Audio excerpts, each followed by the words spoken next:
Ya, Assalamualaikum warahmatullahi wabarakatuh.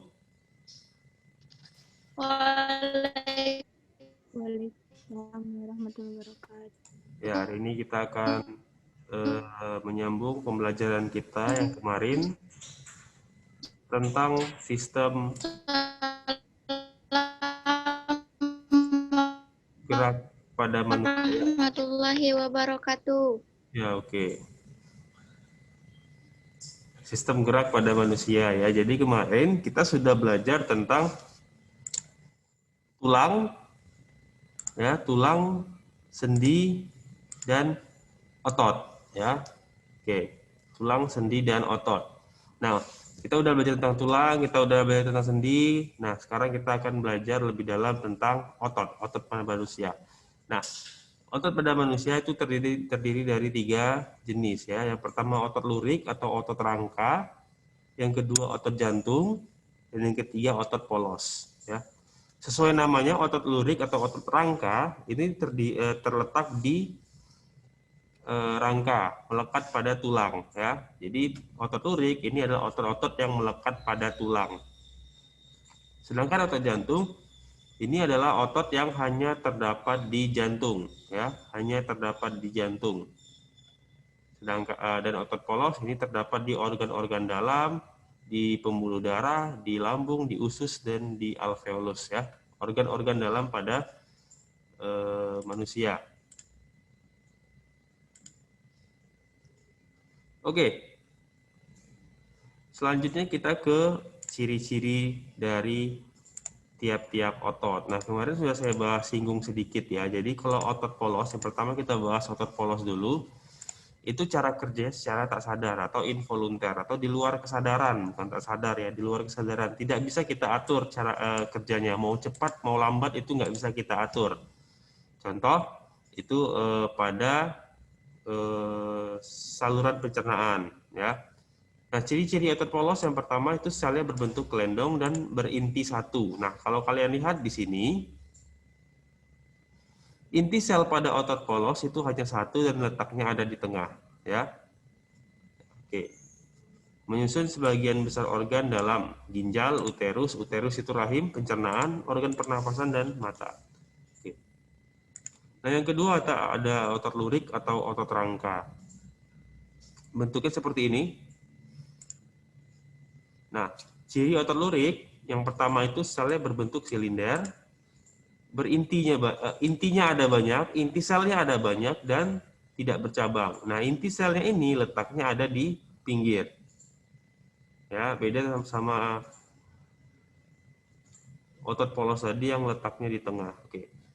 Nah, terdapat bagian gelap dan bagian terang. Nah, apa ini bagian gelap, bagian terang? Nah, ini akan kita bahas nanti lebih lengkap. Bagian gelap dan bagian terang ini terjadi akibat adanya dua protein yang ada di otot. Ada serabut tebal dan serabut tipis ya, ada aktin dan ada miosin. Itulah yang menyusun struktur dari otot lurik atau otot rangka. Nah, otot lurik itu kerjanya volunter atau sadar, di bawah kesadaran, artinya dapat kita atur. Nah, otot lurik juga sifatnya itu tidak tahan lelah atau mudah lelah ya. Jadi kalau dia berkontraksi selama waktu tertentu dan kondisi tertentu dia akan cepat lelah. Beda sama otot polos dan otot jantung. Otot polos dan otot jantung itu susah lelah ya, atau tidak pernah lelah ya. Kalau jantung kalian lelah ya mati. Oke. Itu otot lurik. Nah, selanjutnya otot jantung ya, otot jantung. Nah, kalau otot jantung, kalau kalian perhatikan, otot jantung ini kalau dilihat di mikroskop, serabutnya itu mirip dengan otot lurik. Hanya saja kalau otot jantung dia punya percabangan, sedangkan otot lurik nggak punya percabangan. Ya, sel-selnya berbentuk serabut anyaman dan bercabang dan memiliki banyak inti ya. Jadi intinya juga banyak, sama kayak si otot lurik.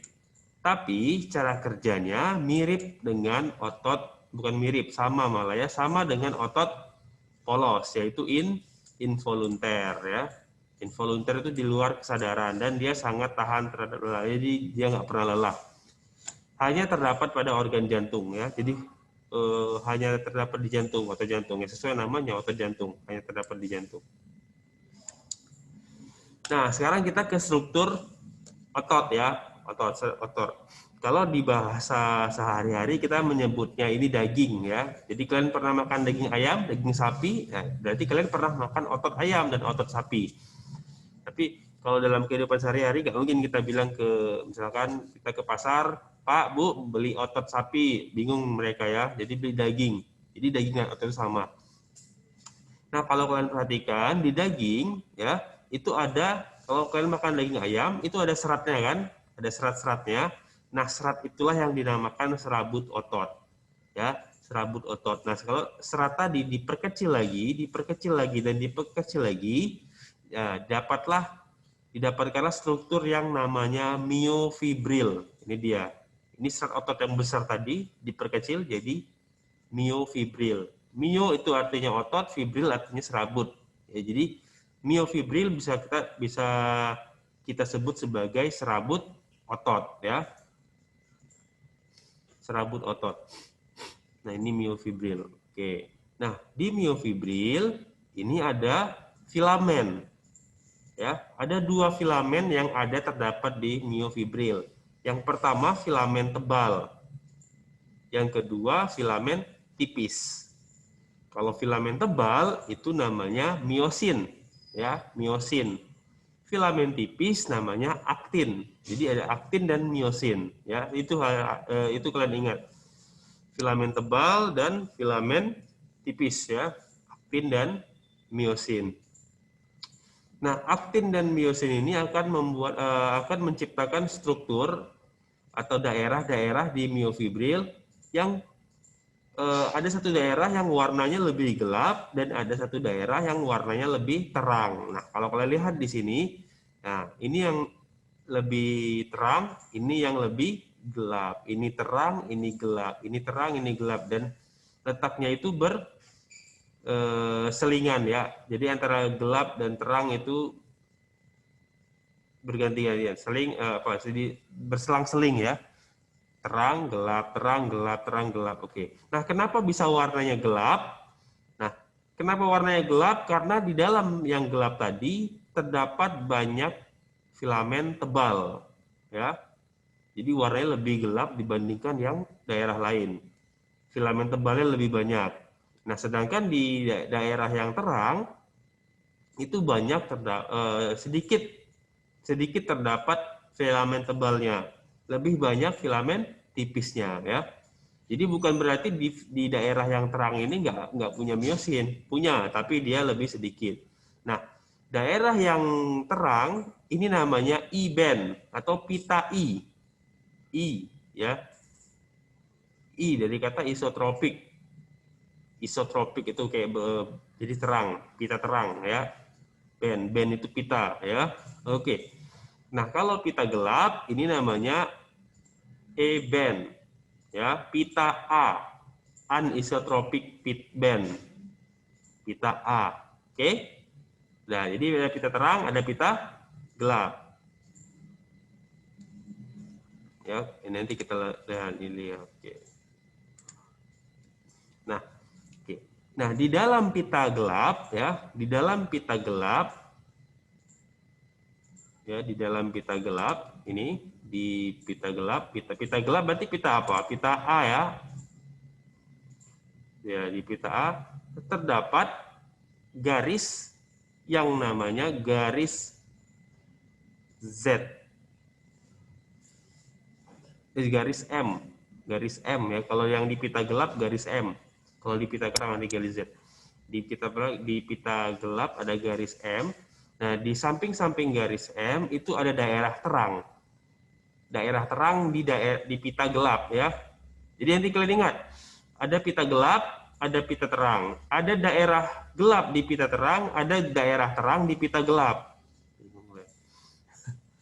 Oke. Nah, terus yang pita A dulu, kita pita A. Pita A. Kita kembali ke pita A. Di pita A, di tengah-tengahnya tadi ada garis M. Oke? Nah, di sekitaran garis M itu ada zona yang lebih terang dari pita A. Itu namanya zona H.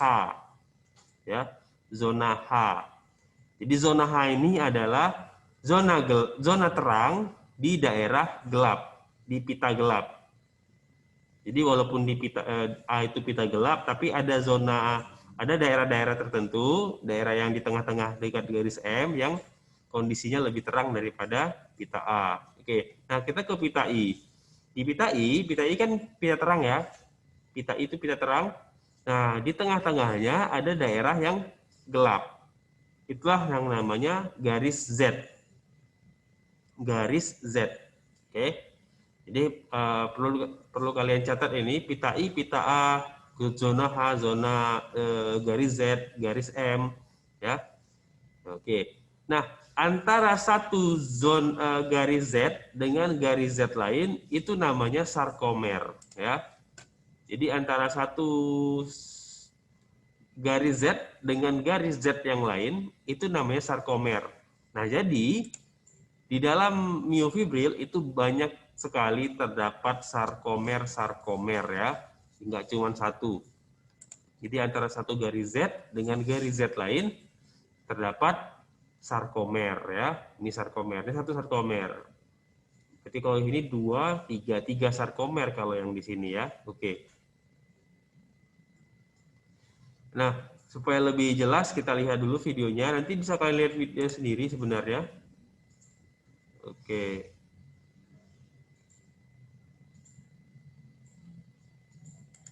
Kita lihat dulu video tentang, ini diperhatikan ya. Nah, jadi ini ada otot rangka, diperkecil lagi, jadi satu bundel otot serat otot, diperkecil lagi, inilah yang namanya miofibril ya. Ini yang warna ungu ini adalah inti selnya. Tadi inti sel di pinggir ya, kalau otot rangka. Long cylindrical cells containing several nuclei. Muscles will contract or relax when they receive signals from the nervous system.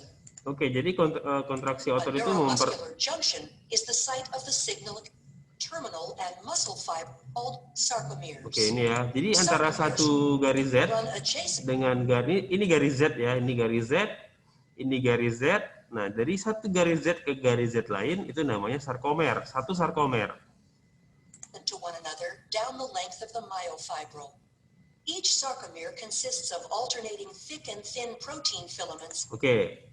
Kalau thick filament tebal itu filamen miosin ya, miosin. Kalau filamen tipis itu aktin. Giving skeletal muscle its striated appearance.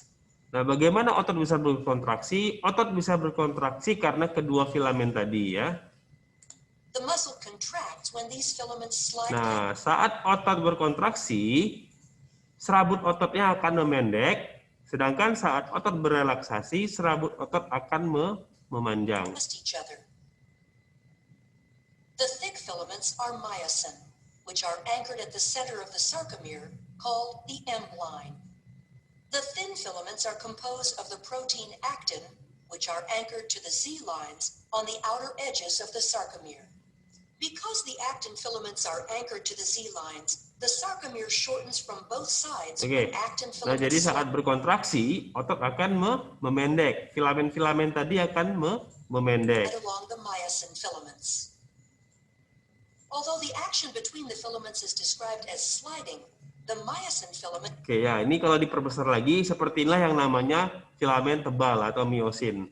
Sedangkan yang ini adalah filamen tipis atau aktin. Jadi aktin dan miosin itu nanti saling berikatan.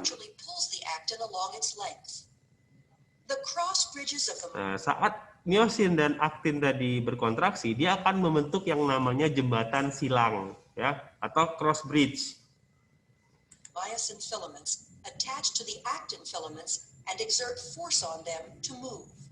This action is known as the sliding filament mechanism of muscle contraction. In this model, the sarcomeres shorten without the thick or thin filaments changing in length. A contraction begins when Oke, nah saat si miosin kepala miosin tadi berikatan dengan aktin, disitulah energi akan digunakan. Jadi saat berkontraksi kita kan butuh energi ya, butuh energi. Jadi di Bound situ energi ATP is digunakan dalam bentuk hydrolyzed to ATP. ADP and inorganic phosphate. This causes the myosin head to extend and can attach to a binding site on actin, forming a cross bridge. An action called the power stroke is triggered, allowing myosin to pull the actin filament toward the M line, thereby shortening the sarcomere. ADP and inorganic phosphate are released during the power stroke. The myosin remains attached to actin until a new molecule of ATP binds, freeing the myosin to either go through another cycle Jadi kalau of kita binding bergerak ya and/or kita memerlukan contraction, ATP or ya kan. remain unattached to Nah, jadi allow saat the otot muscle kita to relax. berkontraksi ya. Muscle contractions are controlled by the actions of tropomyosin, sites on actin to signals from the nerve. The electrons each other. The entire sarcomere Jadi seperti ini ya, struktur dari myofibril atau serabut otot. Nah, ini kan ada yang kan daerah yang gelap, daerah yang terang.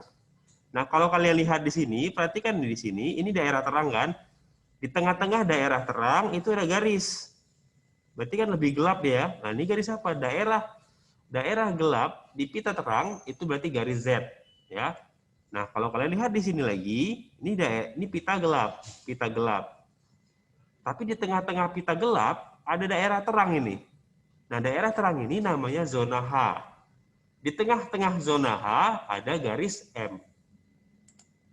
As the sarcomeres in myofibrils contract, the entire muscle fiber will shorten. When muscle fibers contract in unison, a muscle can produce enough force to move the body, allowing you to take notes. Oke, ya, itu jadi kita kembali ke sini. Ya, ini jadi struktur dari sarkomer tadi ya. Oke. Nah, kita ke cara kerja otot. Nah, jadi cara kerja otot ya, cara kerja otot itu ada yang otot yang bekerja secara sinergis atau bekerja bersamaan, ada juga otot yang bekerja secara antagonis atau kerjanya berlawanan ya. Nah, sekarang kita ke yang cara kalau sinergis banyak ya. Jadi yang antagonis dulu. Kalau cara kerja otot yang antagonis, contohnya itu adalah otot flexor dan otot ekstentor ya. Jadi otot flexor dan otot ekstentor itu kerjanya berlawanan. Kalau flexor dia memendek, sedangkan ekstentor dia memanjang. Ini contohnya pada saat kalian mengangkat lengan kalian. Nah, ya itu flexor saat dia begini, itu flexor, saat dia memanjang itu namanya ekstentor. Oke. Nah, terus ada abduktor dan adduktor. Jadi abduktor ini adalah gerak yang dihasilkan oleh otot yang menjauhi sumbu tubuh. Sumbu tubuh ini. Jadi saat kita bergerak kayak gini, nah berarti itu otot abduktor, ya. Abduktor menjauhi sumbu tubuh, adduktor mendekati sumbu tubuh. Jadi dari yang jauh tadi ke yang dekat, itu abduktor dan adduktor. Nah, yang ketiga ada depresor dan elevator. Depresor itu yang mengadah ke atas. Ya, itu elevator ya. Elevator yang menghadap ke atas, depresor yang ke bawah. Jadi saat kita melihat ke atas, nah, itu ada kerja otot elevator di situ. Sedangkan kalau saat kita melihat ke bawah, ada kerja otot depresor di situ ya. Jadi antara depresor dan elevator itu kerjanya berlawanan, antagonis.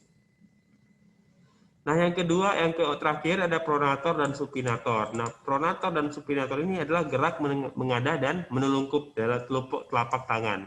Pronator, supinator ya. Jadi telapak tangan kita menelungkup atau mengadah.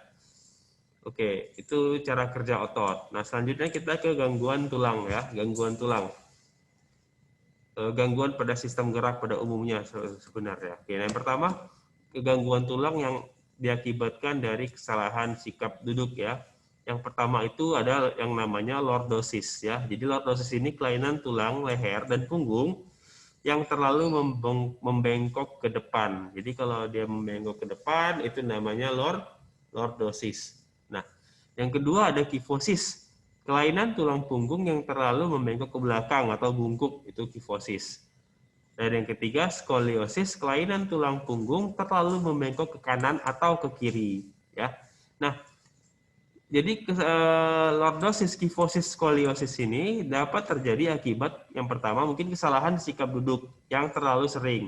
Jadi kalau kalian sering duduknya kayak gini, nah lama-kelamaan itu akan bisa menyebabkan yang namanya kifosis, bungkuk. Atau kalian membawa barang atau tas yang terlalu berat, yang nggak sesuai dengan proporsi berat badan kalian. Nah, itu akan lama-kelamaan akan menyebabkan lordosis. Atau tulang kalian itu akan membengkok ke depan, ya. Oke. Kalau skoliosis, kelainan tulang yang terlalu membengkok ke kiri dan kanan. Nah, kalau skoliosis itu bentuknya kayak gini, ya. Oke. Jadi dia tulang itu terlalu membengkok ke kiri atau ke kanan, ya. Mau ke kiri ke kanan sama aja, namanya sama-sama skoliosis. Nah, ini adalah tulang orang yang normal, tulang belakang orang normal. Ini tulang belakang orang yang terkena skoliosis, bengkok. Nah, ini bisa diperbaiki bisa, tapi dengan cara operasi, ya. Jadi sebelum operasi bagus, cara duduknya yang diperbaiki. Yang ini kifosis, bungkuk ke depan, ya. Kalau skoliosis ke belakang. Oke, yang ini kifosis, ini lordosis yang seperti ini, ya. Ini gara-gara terlalu banyak membawa beban di belakang di punggungnya, sehingga ototnya tulangnya akan tertarik ke depan. Oke, terus ada gangguan tulang mekanis. Gangguan tulang mekanis ini dapat disebabkan akibat kecelakaan, ya. Kecelakaan. Kalau tadi kan karena efek-efek kebiasaan duduk. Nah, kalau ini karena kecelakaan, ada faktor mekanis di situ. Yang pertama, fraktura atau patah tulang. Ada dua, ada patah tulang terbuka dan ada patah tulang tertutup. Kalau patah tulang terbuka, itu patahnya itu sampai ke keluar jaringan kulit. Nampak tulangnya di luar, mencuat keluar tulangnya. Kalau fraktura tertutup, dia patah, tapi patahannya tadi tetap di dalam, nggak keluar. Ya, ini contohnya bisa remuk, bisa retak. Terus ada kalau tulangnya hanya retak, itu namanya fisura. Ya, kalau tulangnya cuma retak atau remuk itu fisura, tapi kalau sampai patah itu namanya fraktura. Ya, bisa kembali tersambung seperti sedia kala, tapi perlu pengobatan medis, ya. Jadi nggak bisa dibiarkan gitu aja. Karena di tulang itu ada sel yang namanya osteoblas dan osteoklas, ya. Osteoblas itu adalah sel pembentuk tulang, sedangkan osteoklas adalah sel penghancur tulang. Jadi saat tulang tadi patah, kan ada serpihan-serpihan tulangnya, ya. Nah, serpihan tulang tadi itu akan dihancurkan oleh si osteoklas. Ya, dihancurkan oleh osteoklas. Mineral-mineral yang masih berfungsi, masih berguna, itu akan diubah oleh osteoblas menjadi sel-sel osteon yang baru. Oke. Yang kedua ada gangguan persendian. Kalau tadi kan gangguan pada tulang, sekarang kita ada gangguan pada persendian. Yang pertama ada dislokasi sendi atau terkilir, ya. Dislokasi, berarti lokasinya tidak sesuai dengan semestinya. Atau ada yang kedua ada ankilosis, itu sendi nggak bisa bergerak. Ada artritis, radang sendi. Ada asam urat, ya. Ada asam urat. Ada ini ada yang lain-lain, ya, dan lain-lain. Ini contoh fraktura tadi, fraktura terbuka dan fraktura tertutup.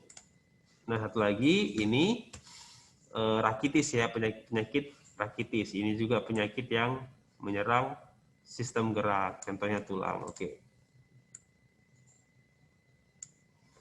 Oke, mungkin sekian pembelajaran kita tentang sistem gerak pada hari ini. Terima kasih telah memperhatikan. Bapak Airi. Assalamualaikum warahmatullahi wabarakatuh. Waalaikumsalam warahmatullahi wabarakatuh.